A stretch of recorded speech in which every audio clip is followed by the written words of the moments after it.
Welcome to today's podcast with Bill Hodges to talk about fly fishing in North Texas. Bill is a longtime member of the Fort Worth Fly Fishers and former club president.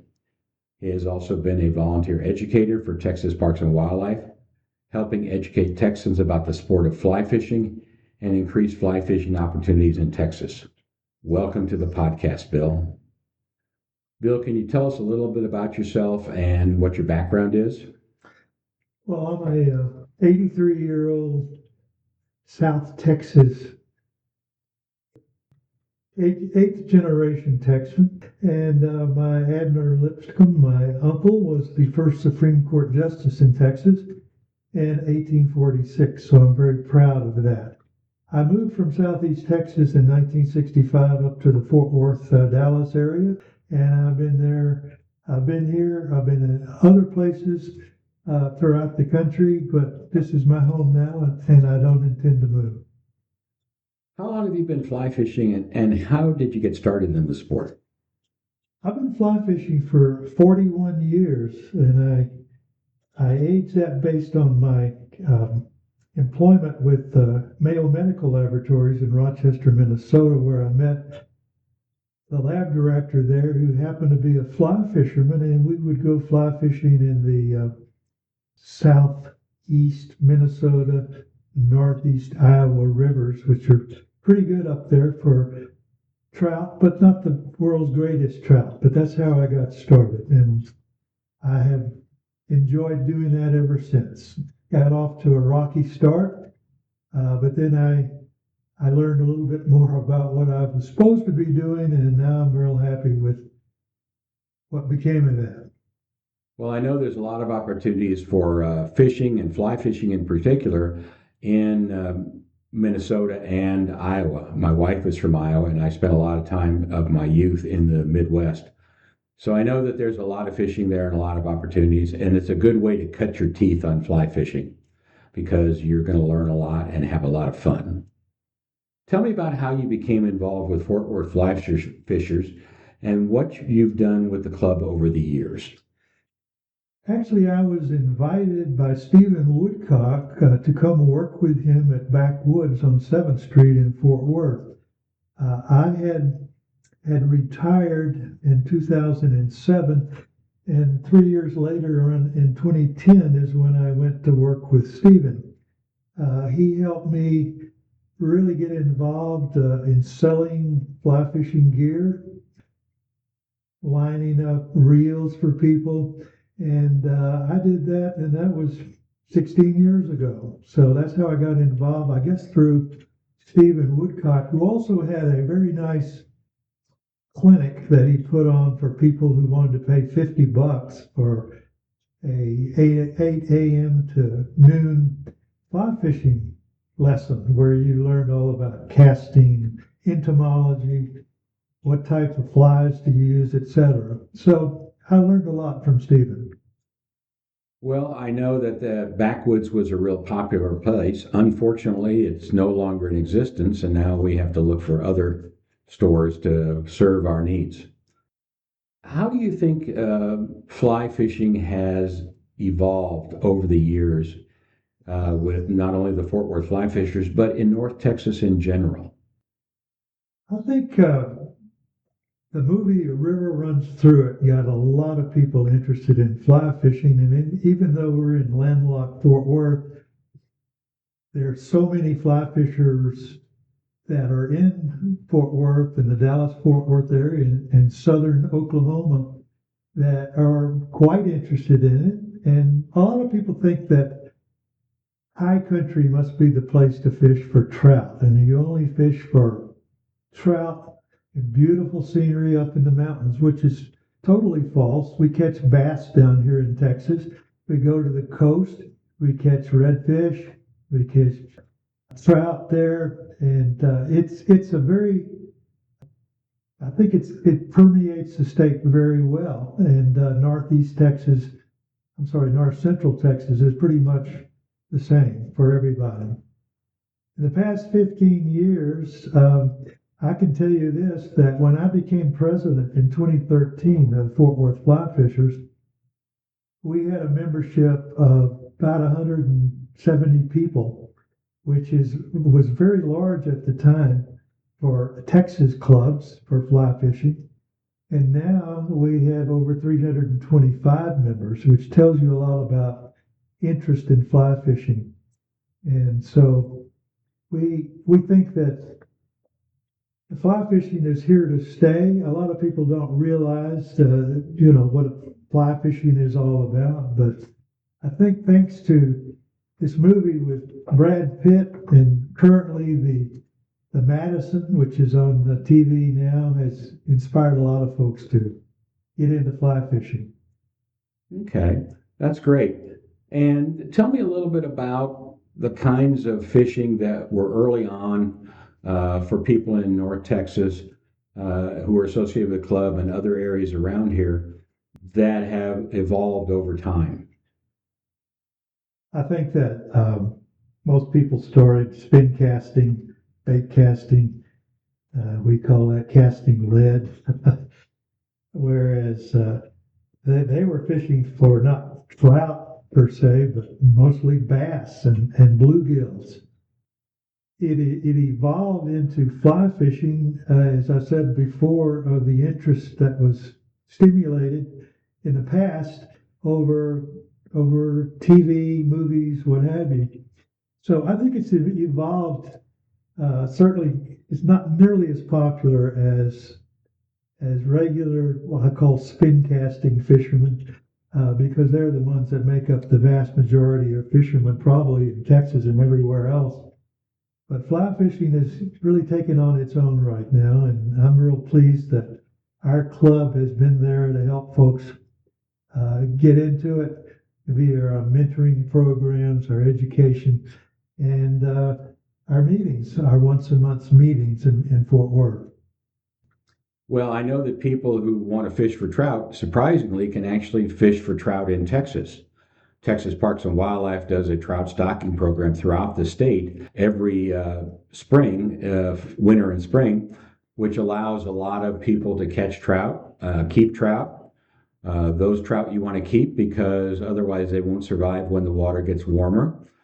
And it's an opportunity for people to practice fly fishing for trout in Texas, along with all the other things that people catch, bass, bluegill, carp, gar, all these things which are exciting fish to catch, and a lot of people are now specializing in some of these other species. Again, going to the coast for redfish, sea trout, and all the other things that you can fish for. Texas has immense fly fishing opportunities, which are really exciting, and people are starting to access them tremendously at this point. Tell me a little bit about how the club has changed over the years and what it does now versus what it did when you first started with it. I would say, other than the fact that it's grown so well, to our knowledge, based on the folks in Livingston, Montana, they have told us that we're probably the largest fly fishing club in the nation. And we're in landlocked Fort Worth. So the involvement from our club has been started in 1985. There's some folks, many of which have already passed away, that were very instrumental in getting it going. I got involved when Stephen Woodcock was president, and I got involved monitoring the meetings and asking questions and what have you. We learned a lot from the people in the audience, what they really liked about fly fishing. And so what we did was bring on speakers to our club meetings as educational programs. We did all sorts of social media. We have done everything that we can to promote the art of fly fishing. And around Texas, North Texas in particular, and southern Oklahoma, we fished in many different locations. The Nolan River is particularly good for sand bass. Possum Kingdom on the Brazos River is very popular with trout. It's stocked from early December to early March with trout, and they generally come from Missouri or Nebraska or someplace like that. And the Blue River in Tishomingo, Oklahoma is a very popular place as well. All of the lakes, all of the state parks generally have water, and fishing there, camping out is a lot of fun. Recently, as a matter of fact, tomorrow we were supposed to go to the Palo Pinto State Park, which has just now been opened. However, it's been called off from our club to go there because of the bad weather coming up. Rush Creek is a tiny place in Arlington. It's very, very popular. Les Jackson, who was our former president, used to take people, including myself, fishing little bluegills and bass on Rush Creek. Tailwaters of Lake Texoma, on the dam up there on Lake Texoma, has been wonderful for stripers. Possum Kingdom Tail Race, as I mentioned, is a very good place as well to fish. There haven't been a lot of great changes, but more well known now than there were before. That's great. I also know that I like to fish on the Paluxy River, which is close by, easy to get to. There's also Comanche Peak Reservoir, where there is warm water year round because of the nuclear power plant. And so there's really great bass fishing there. And it's important to kind of think about taking a kayak there or instead of wading, because that way you can get out to all the areas where the fish are schooling and spawning and have some great opportunities there. The Paluxy River is a good segue into a couple of things I'm going to say next. One of our early conservation programs was going to where the Paluxy and the Brazos meet, picking up old tires. So it turned out that in the area there was a tire dealership, and they were flooded at one time, and so the old spare tires were picked up and they flooded the river. So we went around in our kayaks to pick up the old tires. Very, very difficult work.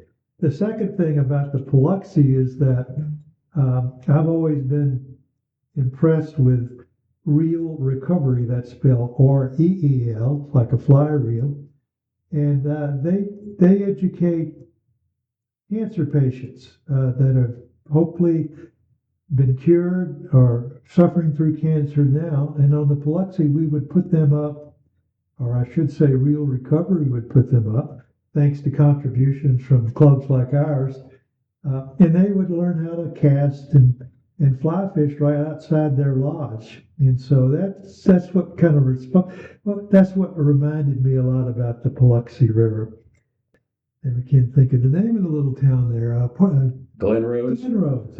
I never think of the name of Glen Rose. Yeah, here it is right there. So go ahead. I'm sorry I interrupted you. No, that happens to all of us.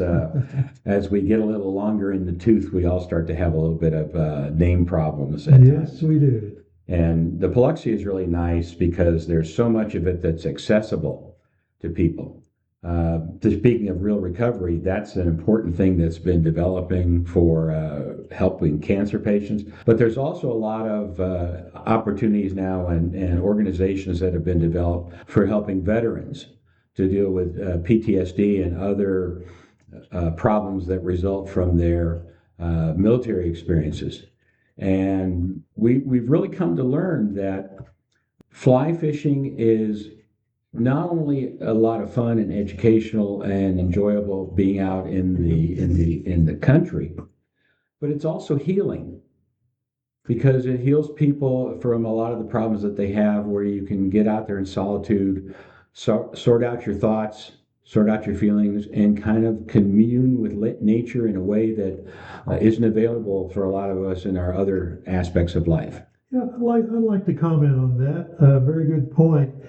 Real recovery is but one example of teaching to people, whether they're disabled or wherever, how to fly fish. A fellow named Lou Duckwall approached me when I was president of the club to start a North Texas and Southern Oklahoma chapter of Project Healing Waters.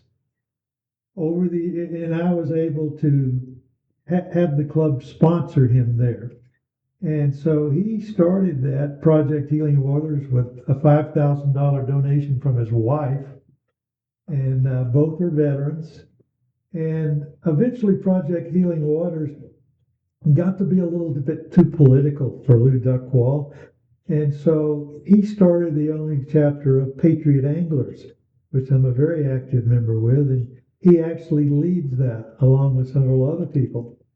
And so what we do is we've been to San Juan River in New Mexico, Colorado. We've been to many places, most of which are at Broken Bow, Oklahoma, on the Lower Mountain Fork River, where usually some rather well-heeled person that owns a pretty lodge up there will donate their lodge for 2 nights. We put up people anywhere from 9 to 12 or so on a Tuesday, Wednesday, and Thursday. They go home on Thursday, and we teach them how to fly fish.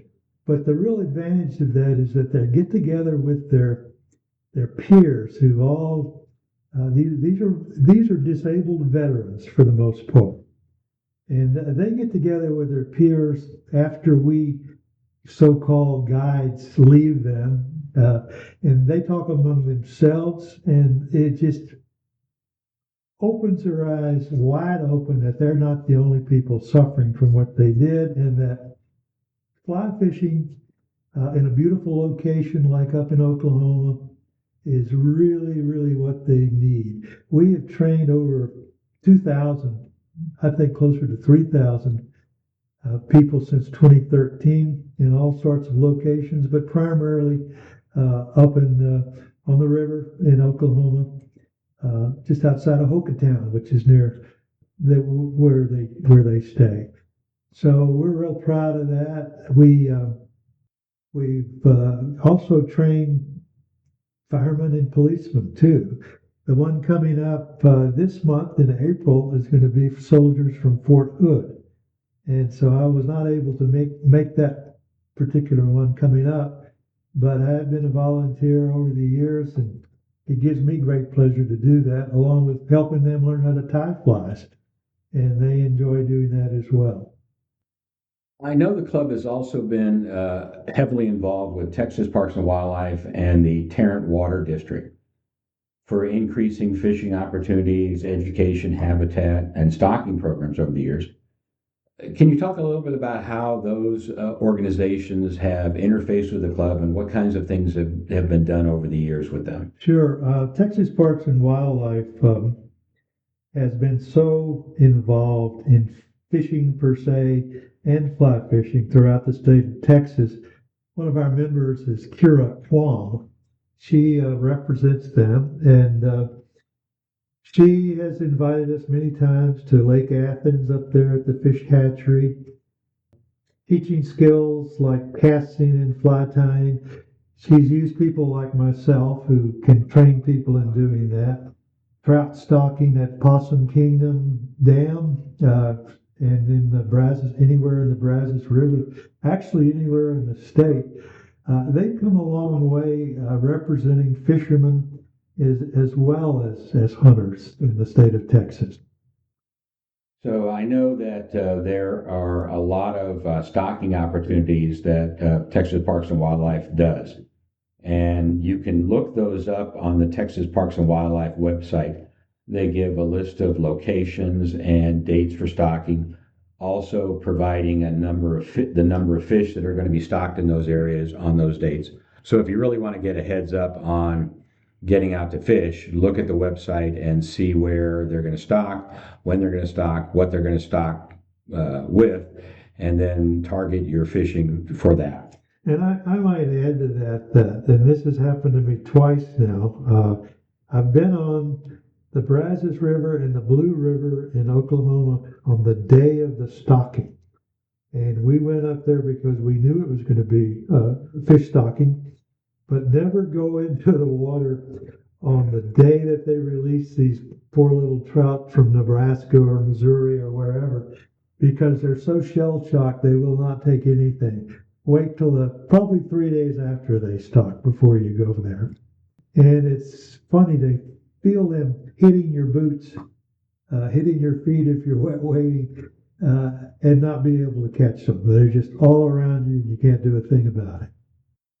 Tell me a little bit about where your favorite places are to fish in North Texas. Well, I mentioned the Brazos River at Possum Kingdom Dam is fun. I fished at Broken Bow quite a lot in southern Oklahoma. Lake Fork is a very popular place and to take your kayak and fish for bass. The Nolan River, I think the Nolan River, but especially for their sand bass run, which is slow this year, has been fun at times, but I don't go back there as often as I do. My favorite places to fish are all over. I've been to Alaska 4 times, Columbia twice, San Juan River twice in New Mexico below the Navajo Dam tail race, Colorado, fished many, many rivers in Montana. I lived in Oregon at one time, so I fished many Oregon and Washington rivers and in Northern California. So I've been very privileged to have been able to go to these places and fish them. And just to get away, there's nothing better than the adrenaline rush you get when you know that fly is not stuck on a rock or a log, it's actually moving. And you get that, I call it the drug of the tug. It's just more fun than the law allows, and I will never get over that. Let's talk a little bit about. I know you just came back from fishing the Guadalupe River south of here. Tell me about that trip, what fish you caught, and any remarkable events. It's very interesting. The area around Canyon Lake where the dam is, the Canyon Lake Dam, is basically the Guadalupe comes from that particular dam and heads down towards the coast, basically. But the recent flood we had on the 4th of July last year, which unfortunately killed a lot of folks, including young girls, that particular flood flowed into Canyon Lake, which absorbed most of it, so that the Guadalupe below the dam did not have nearly the bad effect as above the dam, where so many people were flooded out of their homes or passed away. I had a lot of fun. We went there just last week on the 25th of last month, and we hired 2 guides. They each had their own nice pontoon boats to drift in, and we caught a lot of trout. I caught 11 really nice trout, but the thing that thrilled me the most was the smallmouth bass that I caught. I hadn't caught one of those since fishing the lake in Northern California probably 15 years ago. So to catch one was a real thrill. As a matter of fact, my guide said, to his knowledge, that was the largest of its kind caught the entire season there on the Brazos. I probably don't believe that, but I like to believe it. So I caught a lot. I was there with 3 friends. They caught quite a few. Some of them caught mostly bluegills, but others caught lots of bass themselves. My biggest was probably a 19-inch rainbow, whereas my buddy, who also beats me by an inch wherever we go, he caught a 20-inch rainbow. It's a beautiful picture that I've taken of both of them. And also up on the White River in Arkansas, we were there back in June below the dam up there, and I caught a 23-inch brown trout, which I'm very proud of, largest one I've caught. But good old Jim, he caught one that was 24 inches long. So we almost had a double on that one. So I think that going back to the Guadalupe, probably won't go back there again because it's so darn crowded. And there's a lot of the private property along the banks where you don't have access. So I think I'll probably stick to my traditional places for fishing. But it was a fun time. We stayed in a little lodge right there, 2 little cabins right there on the river. And we were able to walk down and fish or go into Green, where we had a real nice dinner at the area up there in Green. The Grist Mill Cafe is very famous, and we went there 2 nights in a row. So fun in the area, good eating. Fishing is good, but you really have to have a guide to really make it worth it. I know you've talked about a lot of places you fished, a lot of places outside of Texas as well. Let's talk a little bit about, because a lot of people will say that, those are costly to go there. It's hard to get there. You have to hire guides and everything. If you were to make recommendations to people about fishing in Texas that they can do, that's affordable, that's easy to get to, not too strenuous, particularly for people that are just starting out, where would you recommend for them to go? I would recommend if you want a guide to go to Broken Bow, Oklahoma, to the Lower Mountain Fork River. Hire one of the guides from the fly shop there. The woman there has been incredibly nice to Patriot anglers, and she lets us use her lodge for we call them the river buddies, like myself, who teach the veterans how to fish. Hire a guide from her. They'll take you to a very nice spot there around that area on the Lower Mountain Fork River, starting at the tail race up at the dam all the way down to Tishomingo, if you think about it. So that's what I'd recommend. I would recommend going up to the Brazos River at Possum Kingdom. You'll go to the fish hatchery there, and just past that around the bend is the Highway 16 bridge, which is the John Graves Bridge. He wrote the book about fly fishing that reverberated everywhere, where he took a canoe trip with his dog all the way from that bridge location all the way down to Granbury, and he shot ducks on the way. He went by where Comanche Indians slaughtered the poor pioneers that were staying there on the creeks that led into it. A lot of history involved there. Guys will certainly take you there too. I don't know where you might want to find one of them, but you can always just look up guides on the at Possum Kingdom or on the North Brazos River. The Blue River is very nice too, a good place to camp up in southern Oklahoma near Tishomingo. Again, get you a guide up there as well. That's only wade fishing. There's no kayak or boat fishing there. And that's pretty much true as well for the Lower Mountain Fork River. You might want to take a float tube if you want, but probably not a kayak. So that's probably what I would recommend. Also, you can contact the club for the local Fort Worth area places to fish. I mentioned Rush Creek in Arlington. We mentor a lot of people in the club as to not only how to fish, but where to fish. And I would suggest that if they want to just stick close in town and not have to spend a lot of money on gasoline getting there, just to fish around here. Could be the Trinity River. It could be Rush Creek that I'm talking about. Brazos is fairly close. It's only about I'd say about a 2-hour drive from here. And, contact somebody like myself or someone with the Fort Worth Fly Fishers. They will tell you exactly where you should fish. That's great. I know that last weekend we did get our Nolan River outing changed because of the weather, and we ended up fishing at the Wheeler Branch Park and Reservoir in Glen Rose, which is a very affordable place to fish. Yep. It's $8 a car to get in for the day, unless you're a Somerville County resident where you get a discount. There's a lot of bank fishing there, as well as you can take a kayak. There's no motorized boats there.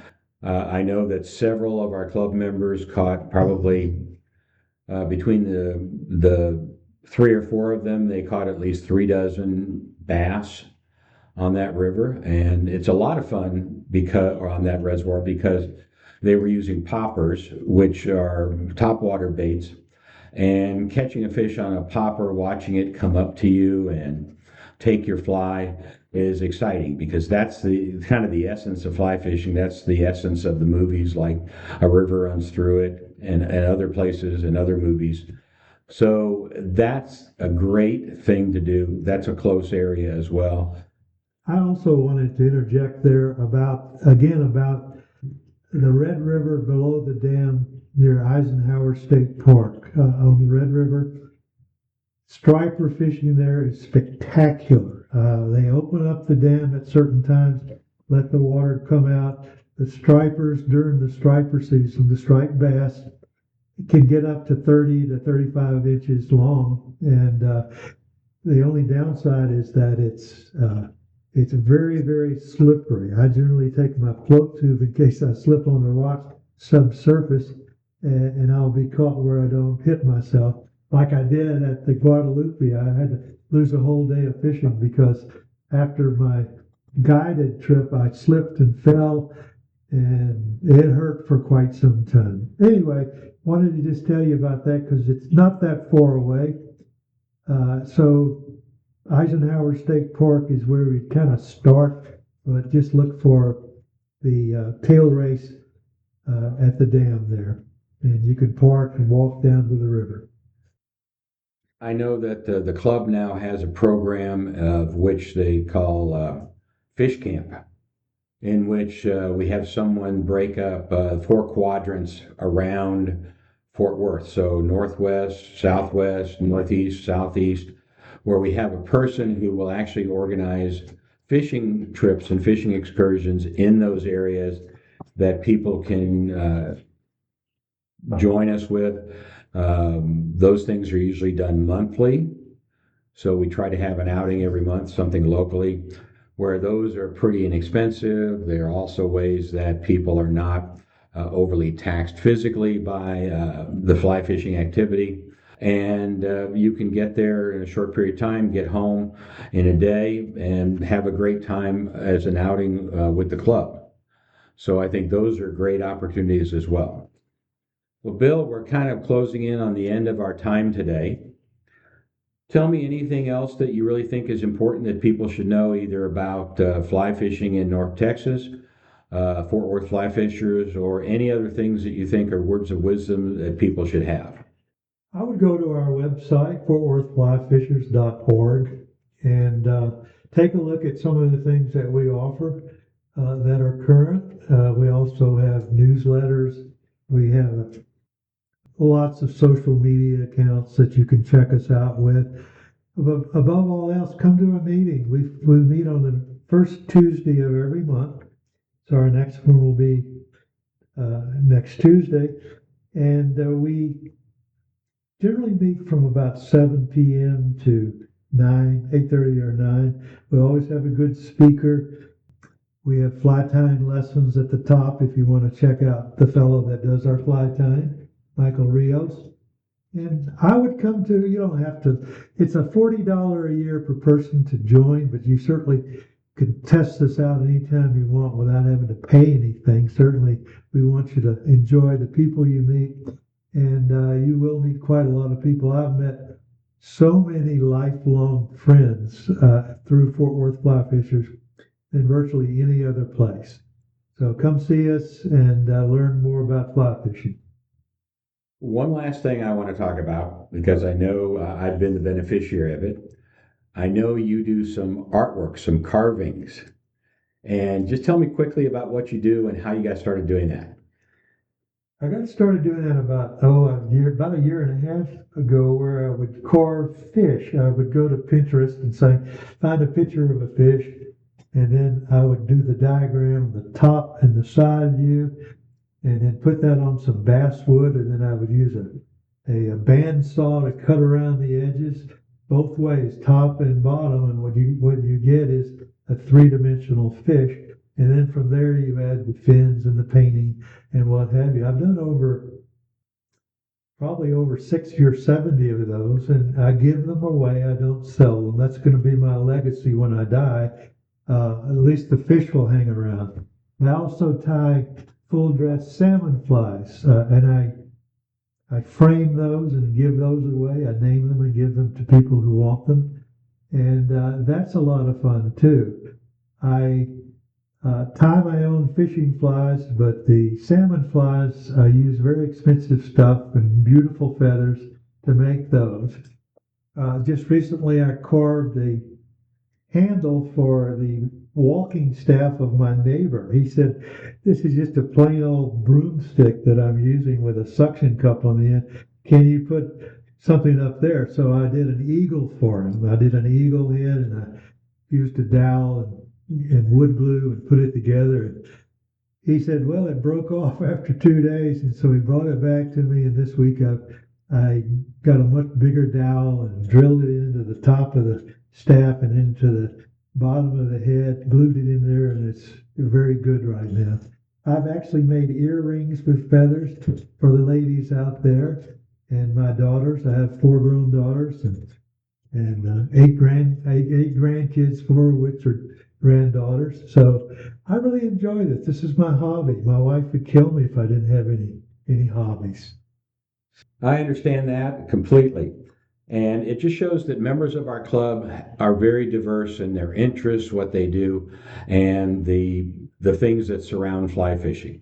So I want to thank you today for joining us, Bill. This has been a lot of fun. I've had a good time, and I hope you have too. And so we'll turn to our next podcast, which will come up. We're going to talk a little bit with someone from Texas Parks and Wildlife about the fish stocking programs around the Fort Worth area and what kinds of fly fishing opportunities result from that. So thank you very much today for joining us. Thank you. And I had a great time. I did too. Thanks everyone for joining us. Be sure to subscribe and stay tuned for our next podcast. If you're interested in learning more about our club, check out fortworthflyfishers.org.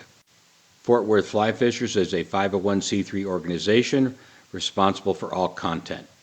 Keep fishing and remember, fly fishing happens in beautiful places.